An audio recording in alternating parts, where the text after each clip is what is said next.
Welcome everyone to this new first flight kickoff. As always, my name is Vasily, and today we have another interesting project for you to hone up your skills as a smart contract auditor. Remember, first flights are our efforts at Cyphering to bring you easy to audit code bases for you to practice your auditing skills, apply what you learn on our courses, and of course, prepare yourself for a real competitive audit. We have some upcoming, so I recommend you to check our first flights and as well our competitive audits because you can compete up for juicy prizes. On this week project, I have another interesting scenario and really interesting smart contract groups for you. So let me share my screen as always, and then we can get started. For those of you watching this asynchronously, remember that you can always go to Discord and our community manager Equios is going to be pleased to help you out.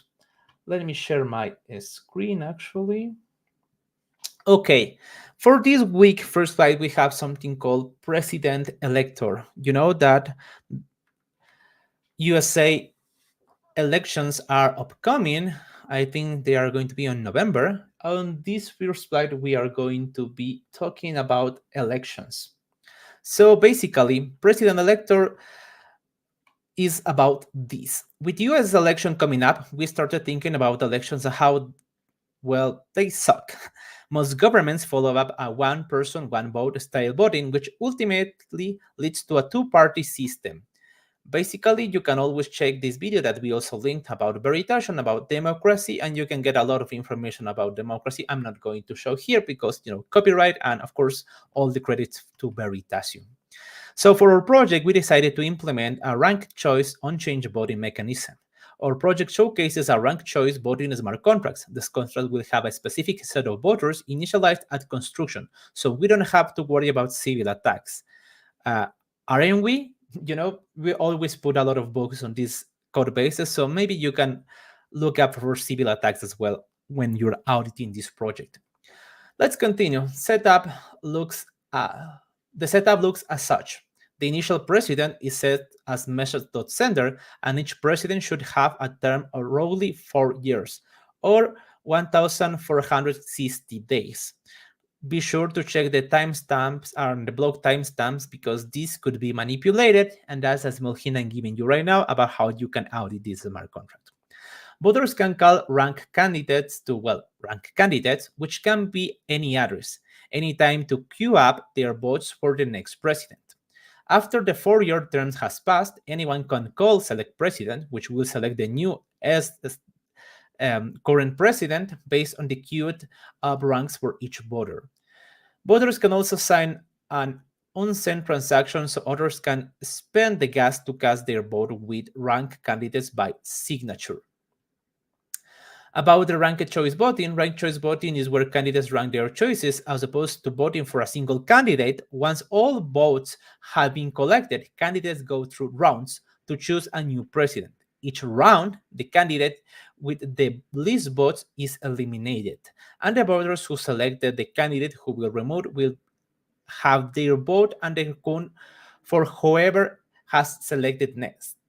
You can see the GIF on here, and I don't know why, but our GIF or slash markdown reader is not working properly, but if you take a look to the actual markdown on the project, you are going to see that this is how it's going to work. So basically, you have the rank of candidates to become a president, and for each round, the candidate with less votes gets eliminated, and the remaining votes are going to go to the other candidates. So basically, for example, here it starts at 2000, and when he's eliminated, this is going to be split to the other candidates.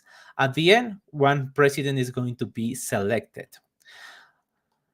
As always, please be sure to open the GitHub repo and clone it over here on your terminal. I already have it. And for today's project, we have something really interesting, and is that we are using a different type of dependency styling, called it Solidity. Let me make this bigger for you to be able to read it perfectly, Solidity development started to become more and more complex. We need for a package manager was evident. This project was started to solve following issues: Git submodules, and MPGS, and GitHub versioning. Basically, you can install Git submodules. It means all those GitHub packages such as Chainlink smart contracts, OpenZeppelin smart contracts. npm.js was built for the JavaScript ecosystem. For example, you are using a hard hat project, you can use also Solidity, and GitHub versioning, of course, to manage different package versions. For example, you want to use a specific version of OpenZeppelin contracts. For installing Solidity, you are going to need to click on how to use the Solidity CLI, and here you are going to have the documentation. The installation is actually pretty easy. You just need to use cargo install Solidity. Of course, for using cargo, you need to go and look for Rost language. If you are a Solidity developer, you might probably already have this, but if not, you need to install Rost. Remember, this Rost installation is going to work perfectly for macOS and Linux. And if you're using Windows, please be sure you are using WSL. So you can copy this, go to your terminal. Oh, I'm sorry, this wasn't that. You can hit enter. This is going to give you the installation. You just hit one, hit enter, and this is going to install Rost for you. So with that, you can say cargo install Solidity, and this is going to start the package manager. So once you have um, installed this package manager called Solidity and you are on the repo of the project, let's see what the getting started guide says.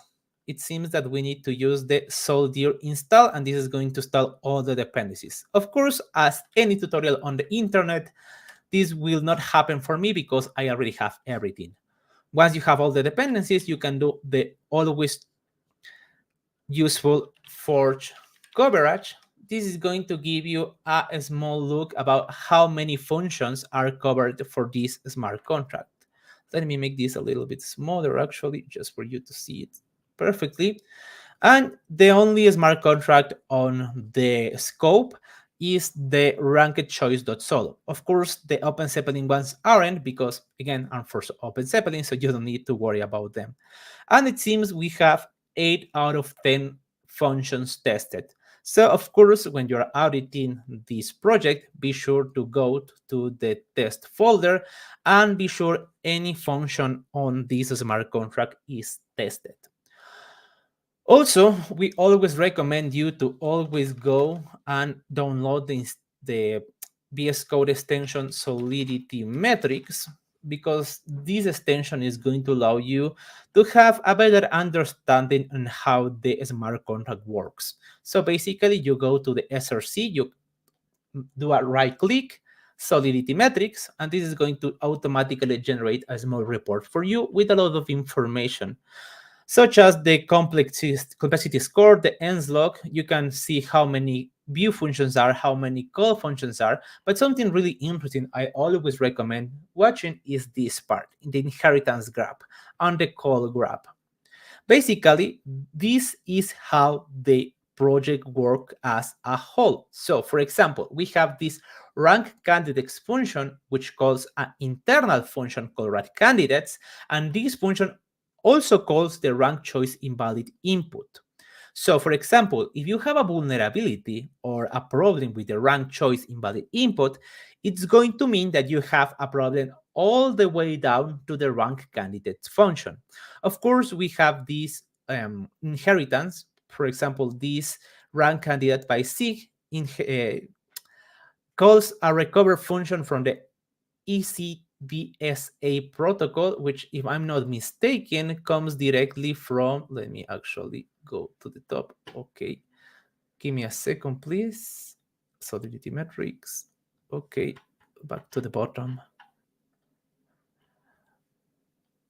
Oh yeah, the rank choice inherits from the EAP 712. I actually haven't heard about this protocol or this standard or this EAP, but that's the interesting part. When you are auditing a new protocol you haven't used before, you can always go to your browser and type EAP 712, and you are going to have a better understanding about what this Ethereum improvement proposal was. So I highly recommend you to read this. Of course, we believe on the AI era, so you can 100% come here and start reading function by function to understand what the code does. But what I actually recommend is go directly to ChatGPT and say something like, "Hey, ChatGPT, explain me how this smart contract works." You paste the code over here, and this is going to give you a basic rundown on all of the functions. For example, you're going to know what are the state variables, what are the functions, and what each function does.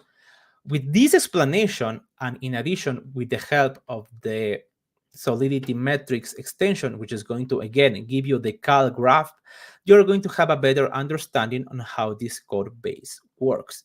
Remember, all first flight projects are meant to be full of flaws and vulnerabilities, also improvements on the code. For example, just something that came to my mind is this mapping we have over here. We have a mapping of a mapping of a mapping. This is maybe not optimal even for gas consumption. So yeah, this is more or less how this project is about. And as we have AI, as I said, please be sure to ask ChatGPT to explain what the code does. And you are going to be ready to start auditing this after installing Soldier and after installing Rust.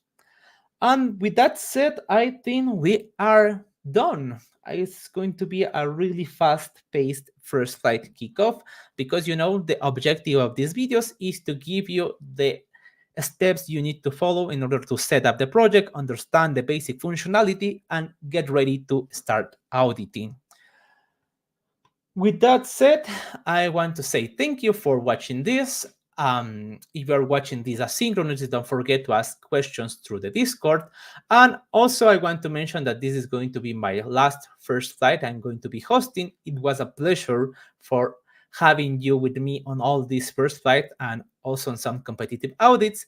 And I hope to see you very soon on another adventure. See you, everyone. And I think I can end this stream. Bye bye.